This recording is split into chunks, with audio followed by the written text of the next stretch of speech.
day 624 of the Trump administration. And just like that, as they say, it's all over but the shouting. And Brett Kavanaugh appears poised to be the next justice of the Supreme Court. On this front, we have some breaking news from the New York Times tonight, and we're standing by to talk to one of the reporters breaking the story in just a moment. About today, we may now have a new benchmark for the division in our country. In one of the more dramatic days ever witnessed in Washington, the nation watched as the Senate voted to move his nomination to a final vote. His confirmation is expected to be approved tomorrow. We also saw two key senators who've been publicly undecided until today come out and say how they will vote on Kavanaugh. This is obviously a huge win for the president.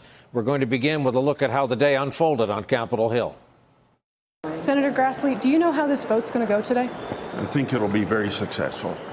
What left-wing groups and their Democratic allies have done to Judge Kavanaugh isn't nothing short of monstrous.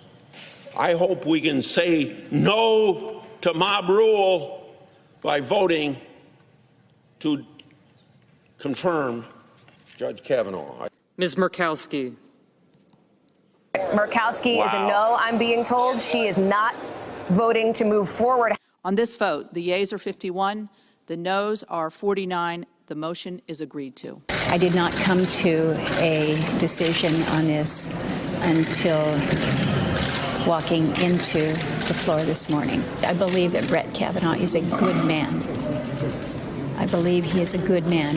It just may be that, in my view, he's not the right man for the court at this time. Do you plan to vote yes tomorrow? So, unless something big changed, I don't see what would. But this is a difficult decision for everybody. It really is. And so, anyway, we did our best. You think he'll get confirmed tomorrow? We did our best. I would think so. The facts presented do not mean that Professor Ford was not sexually assaulted that night or at some other time, but they do lead me to conclude that the allegations failed to meet the more likely than not standard.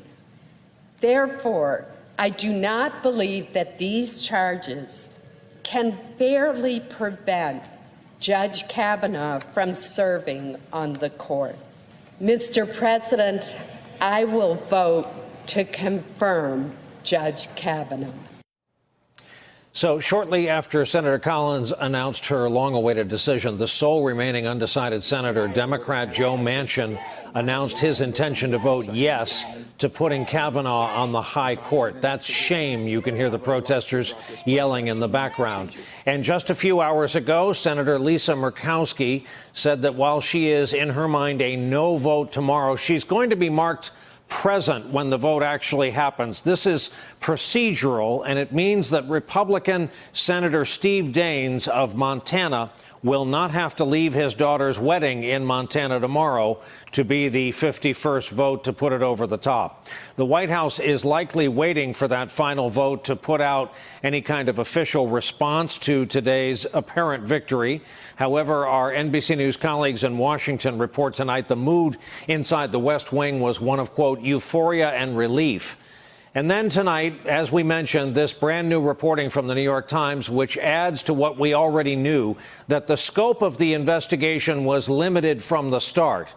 But there's more here. The paper says that, quote, Don McGahn, according to people familiar with the conversation, told the president that even though the White House was facing a storm of condemnation for limiting the FBI background check into sexual misconduct allegations against Judge Brett M. Kavanaugh, a wide-ranging inquiry like some Democrats were demanding and Mr. Trump was suggesting would be potentially disastrous for Judge Kavanaugh's chances of confirmation to the Supreme Court.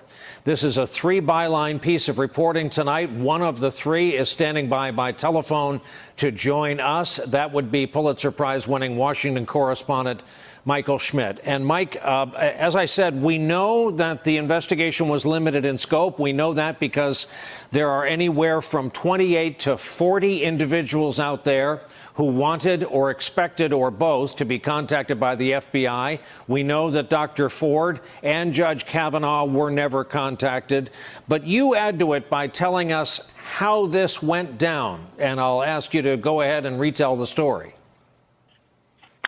What we're trying to do here is explain how a background check investigation works. It's not the same thing as a full-blown FBI investigation where agents have subpoenas and can execute search warrants. It's very limited, and they have to take their direction from their client in this case being the White House. And that's what gave the White House a lot of say over what could be done. Trump saw the political pressure. He saw others saying, look, this is a narrow thing. And he says to McGahn, let the FBI do whatever they want. Let them rummage around and find whatever they want about Kavanaugh. And McGahn says, look, legally, we can't do that. We can't let the FBI run free and just dig through whatever it wants. They have to be directed. But what we will do is tell them on these particular issues we've asked them to look into, accusations from 3 women, they can interview whomever they want to. This piece kind of paints McGahn as reining in even his boss, the president's desire to open this up. Yes, the president, it's interesting. We've seen the president interact so many different ways with the Justice Department. In this case, he wants to use the FBI as a way of giving him political cover, saying, look, I don't think they're going to find anything. Let them take a look at whatever they want. And McGahn saying, look, we can't do that. Legally, that's not possible. We're far more constrained than that. We can direct them to different issues. We can have them check back with us and report back to us. But we can't just say, hey, guys, take a look at what's in the newspaper, take a look at every lead you have, and see what you can come up with. There was no evidence of a crime being committed, at least in the eyes of the White House. I mean, the Democrats would say that Kavanaugh had committed perjury, but in the White House's eyes, there was no criminal thing to be investigated, and it was obviously a political thing, something that Coons and Flake had created, this 7-day short investigation. Final question, and in asking it, I'm thinking about a guy like Jeff Flake, who has been so publicly tortured, a brow that has been in furrow mode for days. Let's say your piece of journalism tonight is one of several that drop over the next 12 to 24 hours. Let's say the sum total is something less than a stellar effort by the White House, DOJ, FBI, something just north of malpractice. The vote hasn't taken place yet. Is it possible that journalism and leaks could still affect the outcome? I'm not sure what could affect the outcome at this point, but what we do know is that in any investigation, when you put an end time on it, you're limiting what you can find and what you can really get to the bottom of.